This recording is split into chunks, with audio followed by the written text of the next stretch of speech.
मैं देख रहा हूं कई देर से बीच में कुछ कुंवारे बेचैन हो रहे हैं। मैं आपकी पीड़ा समझ सकता हूं। भारतीय जनता पार्टी की सरकार आएगी तो आपकी मांग पर भी सहानुभूतिपूर्वक विचार करेंगे। ये बात मैं इसलिए कह रहा हूं कि मेरे से पहले जिन वक्ताओं ने यहां रीट की परीक्षा का जिक्र किया, राजस्थान का नौजवान सबसे ज्यादा पीड़ित किसी से है तो पेपर लीक और रीट से ही पीड़ित है। एक लड़के और लड़की की सगाई हो गई, दोनों ने रीट की परीक्षा दी हुई थी। परीक्षा देने गए तो पता लगा कि रीट की परीक्षा कैंसिल हो गई। थोड़े दिन बाद लड़के ने लड़की से पूछा कि शादी का क्या इरादा है। लड़की ने कहा शादी कैंसिल। लड़के ने कहा क्यों? बोले जब तेरी रीट कैंसिल हो गई तो शादी भी कैंसिल। तो राजस्थान का अधिकांश नौजवान इस बात से पीड़ित है। मैं आप लोगों से, क्योंकि आज एक बड़ा अनूठा दिन है, आपने भारत माता का जयकारा लगाया, लेकिन आज गौरक्षक सत्यवादी वीर तेजाजी महाराज की तेजादशमी है। मैं चाहूंगा कि आज तेजाजी महाराज के जोरदार जयकारे के साथ आज की सभा का आगाज हम लोग करें। बोलिए तेजाजी महाराज की, बोलिए तेजाजी महाराज की। पंडित दीनदयाल उपाध्याय अमर रहे। बाबा रामदेव जी महाराज की, देवनारायण भगवान की, मीन भगवान की, आदिनाथ भगवान की, अग्रसेन जी महाराज की, जंबेश्वर भगवान की, खेतेश्वर भगवान की, जेतेश्वर भगवान की, बाबा साहब भीमराव अंबेडकर की, दुर्गा माता की, ज्योतिबा फुले महाराज की, परशुराम भगवान की, भगवान महेश की, श्री यादव माता की, विश्वकर्मा भगवान की, सभी देवी देवताओं की, गोगाजी महाराज की, बेणेश्वर धाम की, त्रिनेत्र गणेश जी महाराज की, आप सब की। मुझे पता था कि मोदी जी के सभा में आए हुए लोग अपनी जय जयकार जरूर करेंगे। मित्रों, कार्यकर्ता साथियों, यहां बड़ी संख्या में मातृशक्ति उपस्थित है और आज इनके चेहरे का उल्लास रोज बिल्कुल अलग है। इस सभा का संचालन करने वाली दिया कुमारी जी से लेकर पीछे वाटिका की सरपंच गीता दी तक जो उत्साह और उमंग है वो इतिहास में दर्ज हो गया, क्योंकि विश्व नायक देश के यशस्वी प्रधानमंत्री नरेंद्र मोदी जी ने सदियों का मिथक तोड़ा। इस गार्गी और मैत्रेयी के देश में, नारियों के पूजने वाले देश में 55 सालों तक देश में प्रधानमंत्री महिला देने के बाद भी, राष्ट्रपति देने के बाद भी, ये राजस्थान की धरती साक्षी है कि पहली बार या माताओं बहनों को सम्मान देने का, आरक्षण देने का काम किसी ने किया तो स्वर्गीय भैरव सिंह शेखावत जी ने नगर निकायों में और पंचायती राज में आरक्षण देकर उसकी शुरुआत की थी।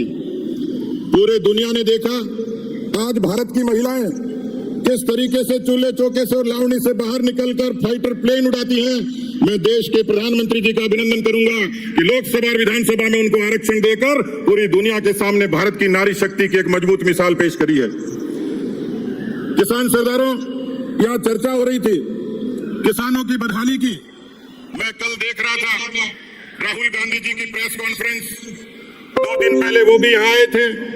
कुर्सियों का टोटा पड़ गया, लोगों का टोटा पड़ गया, और मैं कल उनकी प्रेस कॉन्फ्रेंस सुन रहा था। श्रीमान फरमा रहे थे कि हम तेलंगाना में जीत रहे हैं, मध्य प्रदेश और छत्तीसगढ़ में जीतने की संभावनाएं हैं, राजस्थान में करीब हैं। मुझे लगता है कि राहुल गांधी सबसे गरीब हैं कि जो राजस्थान में खुद ही फैसला करके चला गया। एक तो यहाँ के मुख्यमंत्री है जो कहते हैं हम रिपीट करेंगे।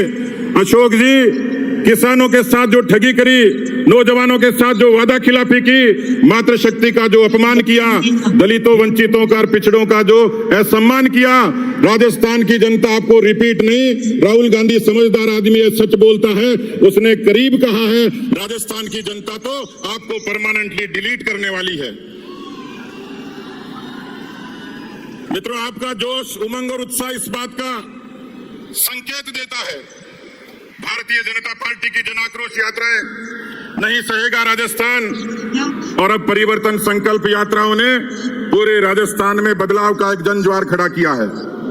मैं आप सब लोगों को ये निवेदन करना चाह रहा हूं, राजस्थान में जिस तरीके से किसानों की बदहाली हुई, मुझे याद आता है गंगानगर के, रायसिंह नगर के ठाकरी गांव के किसान सोनलाल कडेला का वो वीडियो, जिसने लाइव वीडियो जारी किया, अपने आप को मौत के गले लगा लिया और ये कहा कि मैं कर्जे के कारण आत्महत्या कर रहा हूं और इसका मौत का दोषी कोई है तो राजस्थान का मुख्यमंत्री अशोक गहलोत है। ये पेपर लीक की सरकार है। हमने सदन में कहा पेपर तभी लीक होता है जब सरकार वीक होती है, और इस वीक सरकार का नजारा ये था कि हनुमानगढ़ के नोहर का कन्हैया लाल अपने पिताजी को एक सुसाइड नोट लिखता है, सॉरी पापा मैं आपके सपने पूरे नहीं कर पाया, उसने मौत को गले लगा लिया। मैं आपसे पूछना चाहता हूं मित्रों, क्या किसानों से वादा खिलाफी करने वाली और पेपर लीक के नाम पर नौजवानों के सपने को तोड़ने वाली इस सरकार को आप बर्दाश्त करोगे क्या? मैं आप लोगों से पूछना चाहता हूं, बर्दाश्त करोगे क्या? अरे अशोक जी, राहुल जी, आपको मोदी जी से सीख लेनी चाहिए। 55 सालों तक राज करने के बाद भला वो देश में अटल बिहारी वाजपेयी जैसे प्रधानमंत्री हुए, जिन्होंने किसान सम्मान निधि, जिन्होंने प्रधानमंत्री फसल बीमा योजना, जिन्होंने किसान क्रेडिट कार्ड, और भला हो मोदी जी का जिन्होंने देश के करोड़ों किसानों को प्रधानमंत्री किसान सम्मान निधि से उनके माथे पर संबल का तिलक लगाया। दुनिया ने देखा किस तरीके से भारत के अंतरिक्ष विज्ञान की आज वाईमाई होती है। ये केवल कागजों में नहीं है। आप मोदी जी का वो दृश्य देखिएगा, किस तरीके से वैज्ञानिकों को प्रोत्साहित करते हैं। 23 अगस्त का दिन, उससे पहले के दिनों में आपने भारत को क्रिकेट में पाकिस्तान से जीतते हुए देखा, लेकिन जब आपने 23 अगस्त को चांद पर तिरंगे को लहराते हुए देखा होगा तो आपका सीना गर्व से चौड़ा हो गया होगा कि भारत ने आज चांद की दूरी भी पार कर ली है। मित्रों, ये बदलता भारत है जिसने महिलाओं को धुएं से मुक्ति दी, माताओं बहनों को शौचालय के जरिए मान सम्मान दिया, करोड़ों खातों के जरिए जनधन के 50 करोड़ खातों ने गरीब को संबल दिया। पूरी दुनिया ने देखा।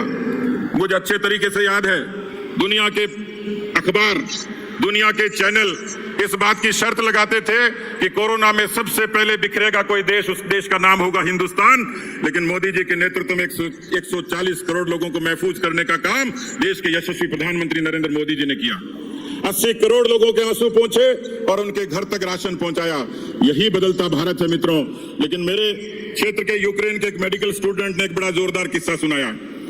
उस मेडिकल के विद्यार्थी ने कहा, क्योंकि मेरे क्षेत्र के मेडिकल के विद्यार्थियों के अभिभावकों के फोन आते थे, वो कहते थे कि हमारे बच्चों को लाओ, यूक्रेन से हिंदुस्तान के, राजस्थान के लोगों को लौटाओ, लोगों को लौटाओ।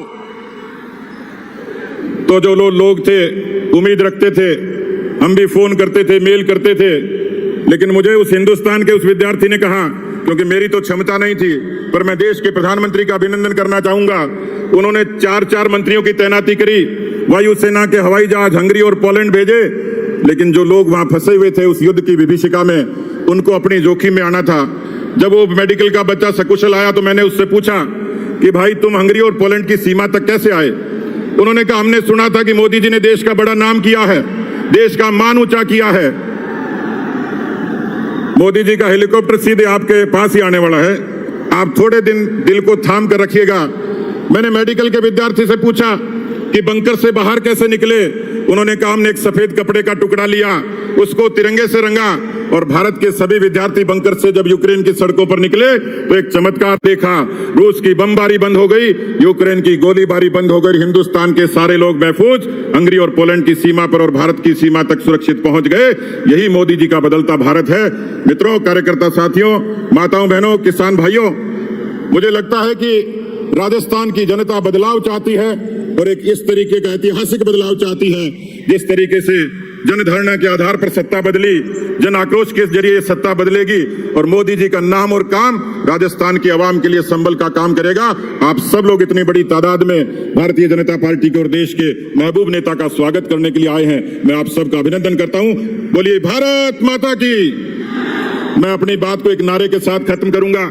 मंच पर जिन लोगों ने भाषण दिए, उन भाषण से मैं समझ पाया ये चोरों की सरकार है, नकारा लोगों की सरकार है, अकर्मण्य लोगों की सरकार है, भ्रष्ट लोगों की सरकार है, बेईमान लोगों की सरकार है। तो आज इस परिवर्तन संकल्प महारैली के इस मौके पर एक संदेश आप लोग लेकर जाएं। मैं कहूंगा तख्त बदल दो, ताज बदल दो।